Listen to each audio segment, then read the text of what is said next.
Hey guys, and welcome to Glenn's YouTube channel today. My name is DJ, if you don't know me, and that's Glenn over there. Glenn and I have decided to start a series on YouTube called Biblical Encouragement from Across the Pond, since he lives in Ireland and I live in America. And we're going to be just spending several weeks going over different topics and addressing how we feel about each of those topics and giving you some just biblical encouragement to help you get through the day. I think, at least for me, I know it is nice to be encouraged. I feel like I need encouragement probably every single day. So hopefully we can provide that to you as we go. So for our first topic, today we're going to address this idea that God gives his toughest battles to his strongest soldiers. So I'm going to pass this over to Glenn to start talking to you about that particular topic and give you some encouragement, and I'll share my 2 cents as well. So Glenn, take it away. Thanks, Daniel. So I'm going to talk about the Apostle Paul today, just briefly. As I suppose everybody knows, we all go through our tough times where we feel that it can be quite challenging, even as a Christian. But from my experience, and even from reading about the Apostle Paul, there's nowhere it says that things can get easier. In fact, it gets more tougher, I believe, but God gives you the perseverance and the grace to get through it. So I'm just going to read a brief verse from Acts chapter 21, verse 13.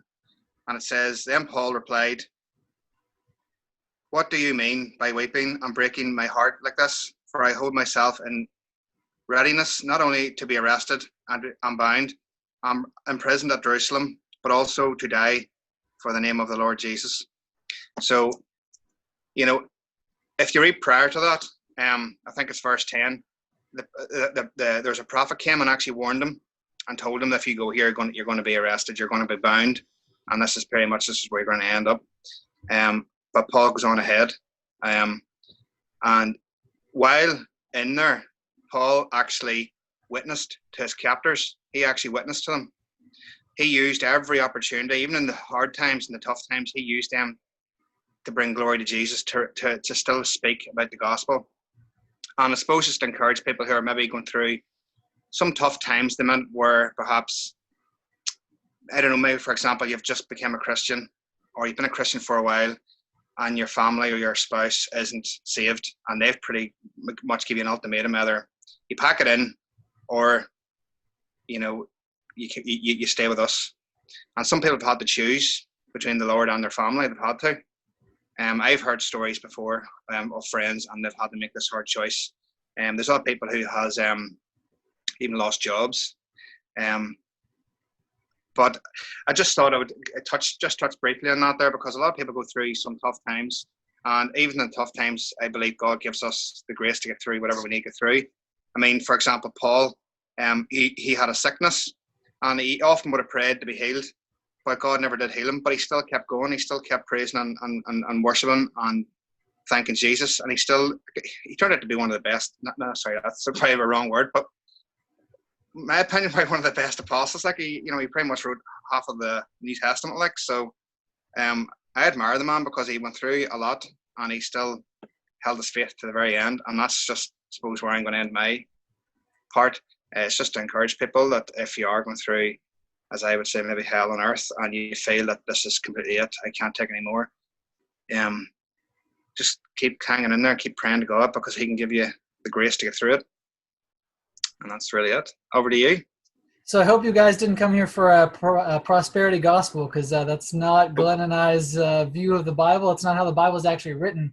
Nope. The Lord, to kind of go off of what you were saying, promises his disciples that he has come to divide. And when he says, you have to hate your mother, your father, your brother, your sister, your spouse, he's not saying to follow him you actually have to hate those people. What he's trying to say is you have to put him over those people. And there are going to be times in your life where, unfortunately, you're going to have to make that decision, not because you are not a keeper of peace, but because that person is saying, I want nothing to do with you and your Christ. And so that happens. And time again, we are promised trials and tribulation. We're not promised prosperity and health and wealth like some of these prosperity preachers teach. That's not in the Bible. It's not there at all. But we are promised that we will be blessed if we follow the Lord.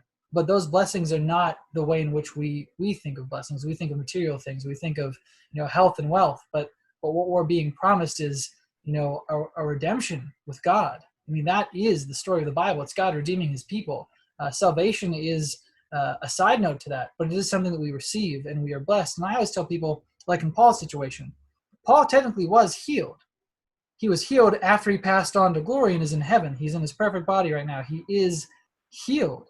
And so everyone who is sick right now, if you are a believer in Jesus Christ, you will be healed. It might not be in this life. It might not be, while you're here on earth.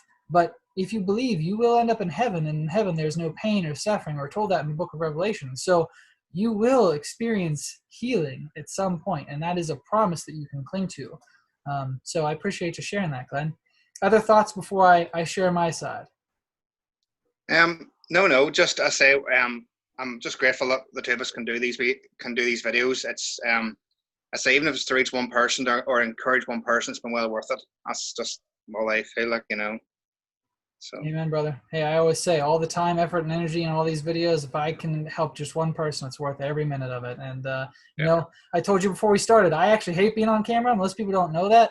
But I feel like this is something I'm called to do, so I don't do it because I like it. I do it because I'm called. So I don't really typically pay attention to analytics too much because I don't care. This is God's work. I'm just the mouthpiece. So I know you feel that way, and I'm glad to have you on board too. So for my side of this, my opinion, I think Peter is my favorite apostle. There's so many human qualities about him that even I experience. Like, he had a point in his life where, for fear of his own life, he denied the Lord. And who knows, in that situation, I might do the same thing. But that gives me hope because of how much good he still did in his life.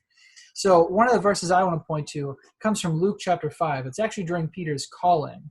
And why I'm bringing this up is the concept today is that God gives his toughest battles to his strongest soldiers, but we as a people don't always feel that we're tough or we're strong or we're able, but God still chooses us. So when Simon Peter, before he's even Peter, is chosen by the Lord, his response after he sees the miraculous catch of fish in Luke chapter 5, he says in verse 8, when Simon Peter saw this, so seeing the miracle of the fish, he fell to Jesus' knees and said, "Go away from me, Lord. I am a sinful man." And he's essentially saying, I'm not worthy for this calling. I'm a horrible person. I'm wretched. And I feel that way. I am wretched. But see, the gospel is good news because it's not a works righteousness. There's nothing you can do to be redeemed with God. It is God doing something for us. And so because he's done that, we owe him our life, and he has chosen us. So when you are a child of God, when you are struggling, God knows you. He knows you so well that Jesus tells us when he's telling us not to worry. In Luke chapter 12, verse 7, he says, "Indeed, the very hairs on your head are numbered." Meaning not only does God know that I have 500 hairs and my dad has 2, he knows which hair is which. So this hair right here is number 327. He knows that. He knows me so well that he knows what I can and can't handle. And so he gives me what I can handle. In addition, you point out Paul says in 1 Corinthians chapter 10, in verse 13, he says, "And God is faithful. He's so faithful that he will not let you be tempted beyond what you can bear." God is good, guys. And if you are struggling, he is with you. And he's putting you through this, or allowing this, I should say, to happen for a reason. And although you might not see it now, although you might not see that reason today, there is a reason for it. So a lot of times I will pray and I'll say, "God, stop this from happening," or "get involved and fix this issue." But then when I stop and think and pause and reflect, I change my prayer from that to, "Okay, Lord, what are you trying to teach me from this?" Because we can learn something from every hardship. So to just encourage you guys today, please know that the Lord knows you personally. He cares for you personally. And because of that, he will not let you be tempted with something more than you can bear. So that's my encouraging word for the day. Hopefully, again, it gives you guys some hope today and some peace and comfort. So what do you think, Glenn? That's spot on. I couldn't have said it better myself. You're right. He calls us, so he does. He chose us, and the fact that what I was sort of told growing up, if you're not under any kind of attack or you're not going through a bit of a hardship, you normally aren't doing something right. Amen. It known for a reason. You know. Amen. So I I would mean, say the devil wants you sitting in an armchair, not doing anything. You know, if you're right? content, you're probably not. And don't please don't take that as judgment. I'm not here to judge anybody, but Yeah, there is something to be said about that. If your life is good, and wonderful, and there's no issue in your life, that means the devil's not paying attention. That's how I look at it. Now, yeah, again, you can still be blessed financially. You can still be blessed with health and wealth and great things. but, But again, if the devil's not paying attention to you, what more can you be doing for God? That's how I look at yeah. it. So, final thoughts? Final thoughts is just watch next week's, see what happens. Yeah, we're going to try to do this on a consistent basis. I can't promise we'll do it every single week, but the goal will be to be very consistent. So look forward to the next episode. We don't even know what the topic's going to be, so if you have an idea, share your thoughts in the comments below. We'd love to hear from you. Again, please remember, every subscription to either Glenn's channel or my channel, any like, any comment really helps these videos get out to more and more people, helping us fulfill the great commission of Jesus Christ by reaching other people with the good news of the gospel. So anything you can do to support our channels is greatly appreciated. And we just hope that you guys have a great day, and we'll see you in the next episode. Bye. All right.